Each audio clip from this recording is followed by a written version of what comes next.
Hello, this is Darius, and welcome back to Moonlight Astro. And if you're new, welcome to my channel. Today, we're going to get into the upcoming astrology for this week, April 30th through May 7th. Just want to check in real quick with people, see how you're doing, see how you're feeling after the recent new moon we just had in Taurus. I found it very grounding, stabilizing, which was really nice. I also feel really energized about a lot of the new things I'm implementing, both personally and professionally. I'm curious if you're feeling the same way. Um, in the last couple of days, I'm starting to feel a little tired, a little sluggish. That may be because of Pluto stationing direct this upcoming weekend. So if you're feeling that, that might be part of it. I know in the past I tend to feel Pluto slow down a few days before it happens. So if you're having a bit of a challenge focusing or getting things done, that might be part of it. But we'll get into it more as we go through the details of the upcoming week. But today, April 30th, we have Venus entering Aries. I really love this signature. May 1st, we have the North Node sextile Uranus.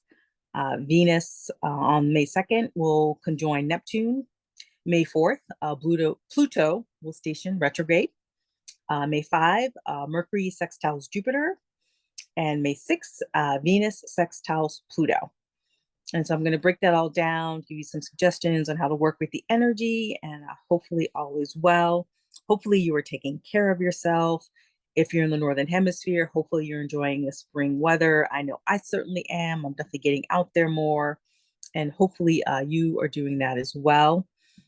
I feel like the overall themes for this upcoming week is helping us tap into courageous love and leadership. At the same time, we're going to be able to experience our vision, meeting some practicality. And then we'll also have the opportunity to experience empowerment through letting go.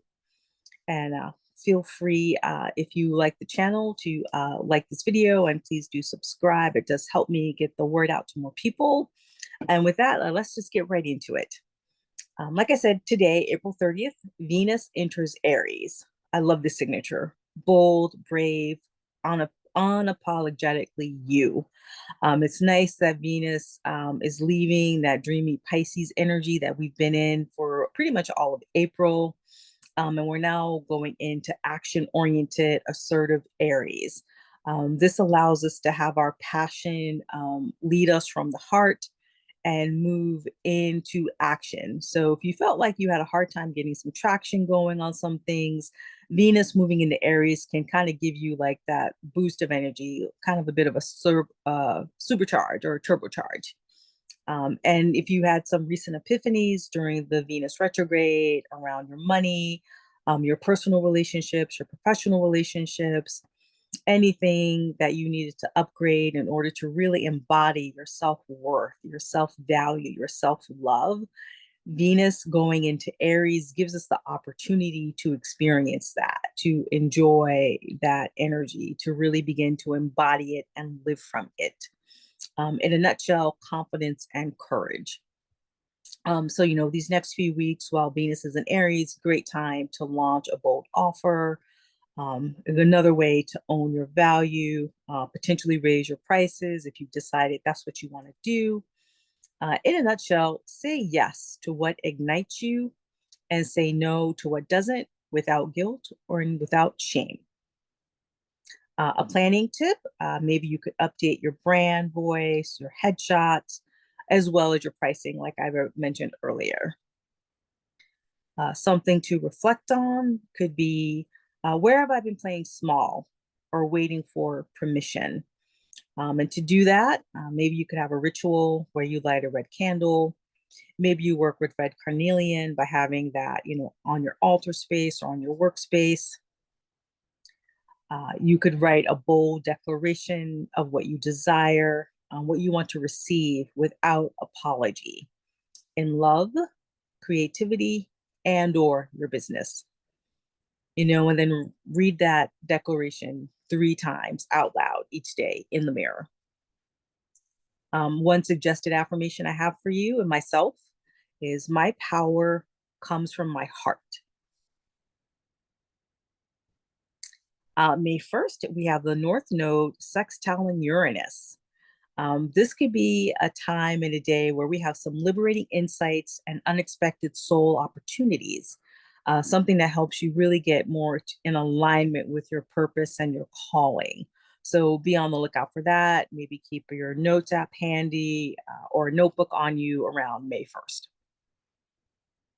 This could be a great day to simply just pay attention also to what shakes loose, what comes up, what limiting beliefs come up to you, what epiphanies maybe you have around some feelings. This could be a great day to help your nervous system release something and help you to feel safer in yourself. A potential planning tip, you could create some space for experimentation this week. Give yourself a little bandwidth to follow some of those flashes of insight, even if they seem quote unquote off brand. A crystal that you could work with could be labradorite. It can help uh, increase your intuition and may even like help facilitate having an emotional or mental breakthrough around some of these ideas. And I also just like it. It's so pretty. It's very sparkly and iridescent.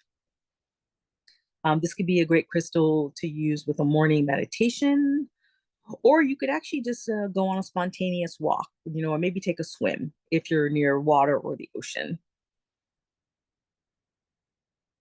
And by taking that space, having some unplanned time, that may be where your next great business idea may come from. Sometimes just taking a walk or a swim or going dancing, that can be the catalyst for your next new idea in your business. May 2nd, we have Venus conjunct Neptune in Pisces. This could be tapping into the dream of divine love. This can be a poetic close to Venus's journey in Pisces. This could allow you to have more access to your spiritual, artistic, and romantic longings. Be mindful of fantasy versus reality. Neptune can often lead us to be delusional sometimes. So there's a balance there you want to play with. But this could be a great time for doing some vision boarding, doing some creative storytelling. Maybe you could write your brand's love letter to your audience as an example of heart-centered branding, or maybe even rewriting your business's origin story for yourself, and you can decide whether or not it's appropriate to share with your audience.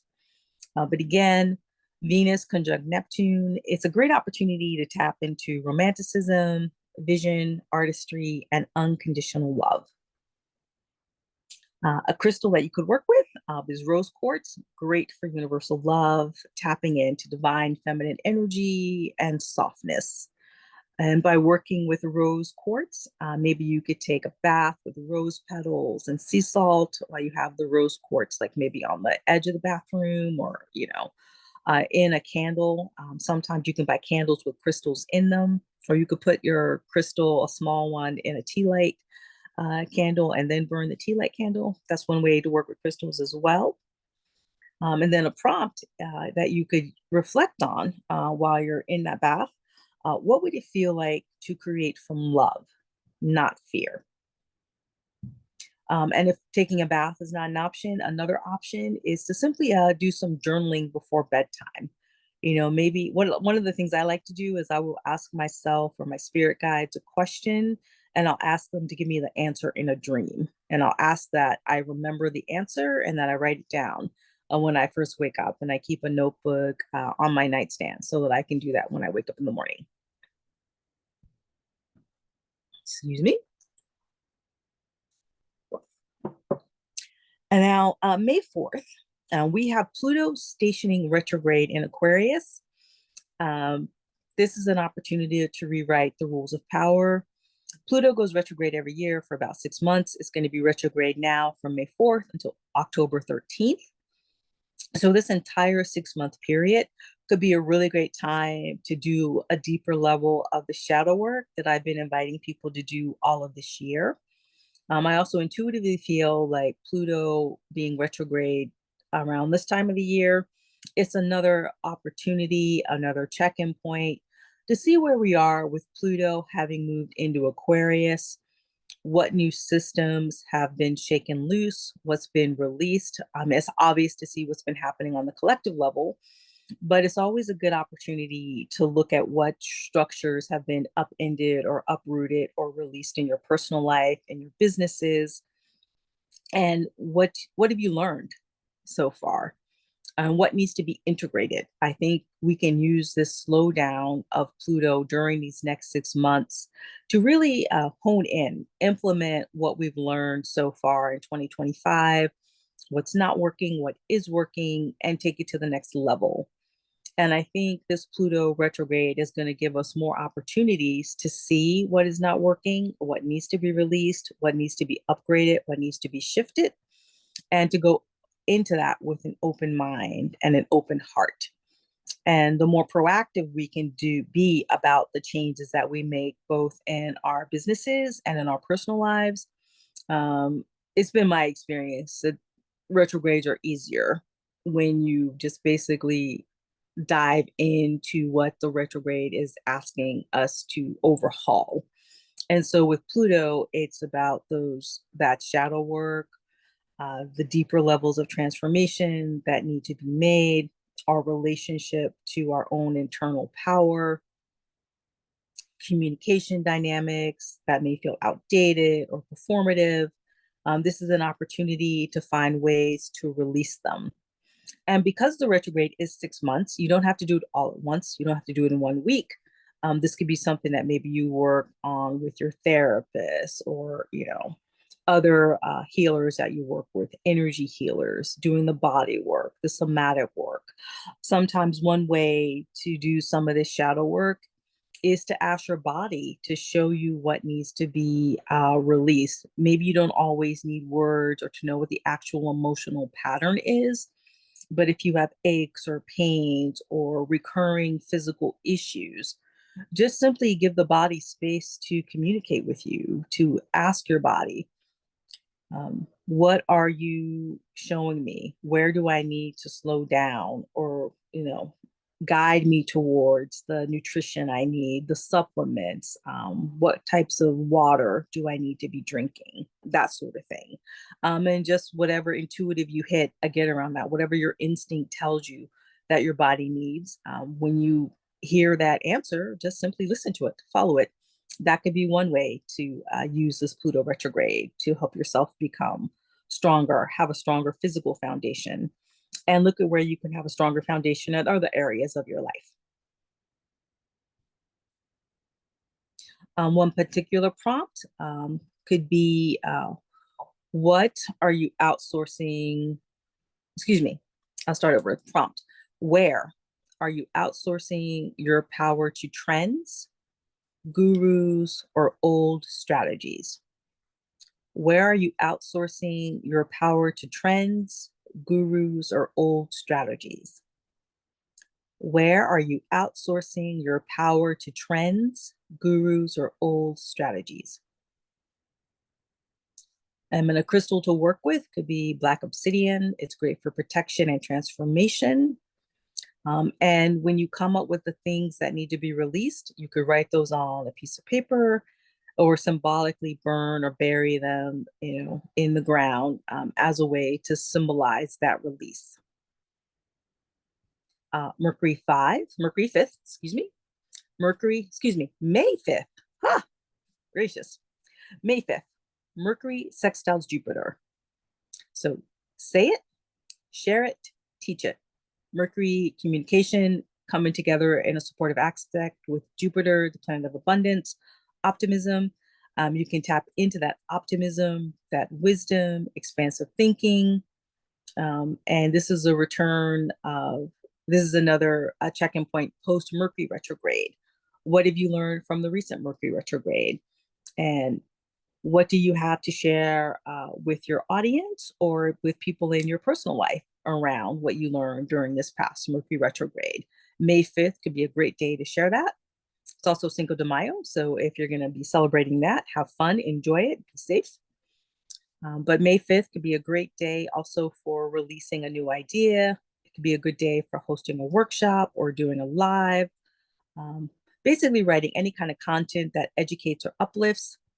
This could also be an excellent day to do batch recordings. So maybe batching your blog scripts, your blog post, podcast scripts, or even batching video content for that day. The energy will help some of those ideas flow more easily. A crystal that you could work with could be blue apatite, which is clarity. It helps strengthens the ability to be more articulate. Or you could just simply light a blue candle. Maybe you free write some of your big ideas for the next phase of your business. And you can also just record yourself reading it out loud. Sometimes it's easier to get the wisdom that your soul is sharing with you simply by recording your thoughts out loud to yourself. Apologize, I'm so thirsty here today. And then finally, May 6th, we have Venus sextiling Pluto. Venus, planet of love, money, love, money, our values are coming together with transformative Pluto.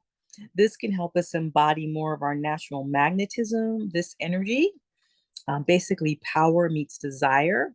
So this can increase your magnetic confidence, both in your relationships and in your business.